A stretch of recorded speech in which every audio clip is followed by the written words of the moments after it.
Tracy leads his Pac West teammate Mark Lundell through turn 14. A massive crowd has been here all day long awaiting this moment. The green flag to start the Texaco Havoline 200 over the brow of the hill they come. The green flag waves, we are underway.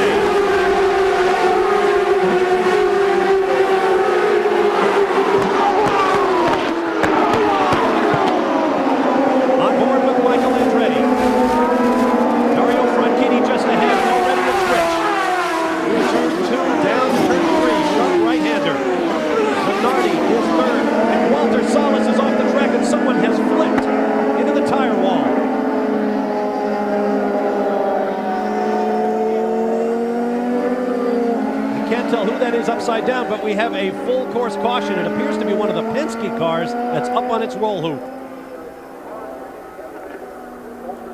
They need to get to this car quickly. The driver is not enjoying being underneath there like that. Here comes the safety crew. Kart safety team swings into action. Let's take another look. This is turn 3. Salas spins.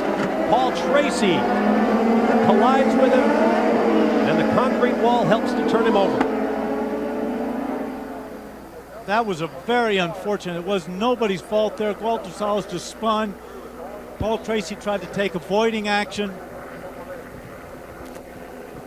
Safety crew underneath there talking to him.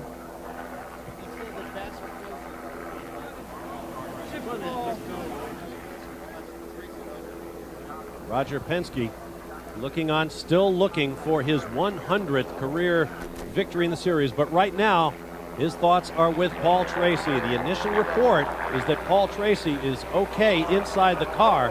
Obviously, he can't turn it over by himself.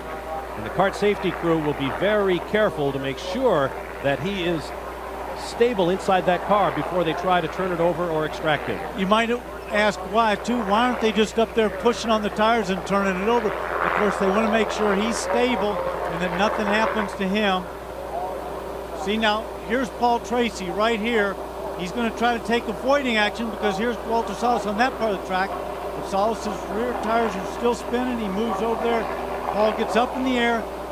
Car's still okay, but he goes in sideways into the tire wall, and those tires just get underneath the car, and they just act as a launching ramp. It goes back to one of our stories about staying on the racetrack because it is very, very slick when you get onto that super saturated grass. Kart safety team is turning the car over.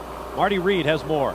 Yeah, I'm down here in Davis Racing, and they said they have talked with Walter. He said there was contact with Jimmy Vasser, and that's what started him turning around, and he had nowhere to go, and he saw Paul go right up over his front nose. Gary? With typical Penske efficiency, as soon as they had radio contact that their driver apparently is okay, Penske immediately ran to the crew and said, get the backup car ready, get it ready. They're checking to see with Kart if they can put it in. As Tracy now gets out of the car, there is the possibility, since it's the first lap of this race, that they could run the backup car. That's what they're efficiently doing now, getting the backup car out. We'll wait for a ruling from Kart officials if in fact he could get into that car. Thankfully he's okay. That's the big news. All right, thank you, Gary. Walter Salas started 12th, Jimmy Vasser 13th, Allenzer Jr. 14th, and Paul Tracy 15th. So they were all close together on the racetrack down there in 3. There you see Paul Tracy talking with the kart safety team. Bob, I don't have to tell you how unfortunate that is for Paul Tracy, but if you watch the tape, it's one of the things they teach you, and one of the first things in driver's school when you spin is lock the tires and the car will keep going in that direction. And what happened is Walter, I think, thought he maybe had it under control, let his foot off the brakes, and he rolled forward. Paul Tracy had already committed to the inside, and there was nowhere to go. I think also, of course, Roger Penske was keen to see if they could get that spare car going. I don't think Paul Tracy's looking too anxious to go back there. He's already got his helmet off. He's going to start the walk back.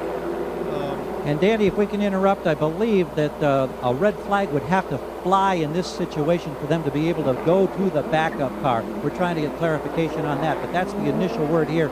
Penske pondering with his troops right now. Well, if in fact Paul Tracy cannot get back in the car, there is Roger Penske conferring with his team. It would be Paul Tracy's 3rd DNF of the year, his 2nd in a row. And keep in mind, he was the points leader for 7 straight races after winning 3 in a row earlier this year. So the dark clouds remain over Paul Tracy's 1997 season, at least in the second half. We'll take a break and return for more of the Texaco Havoline 200. We're under the yellow.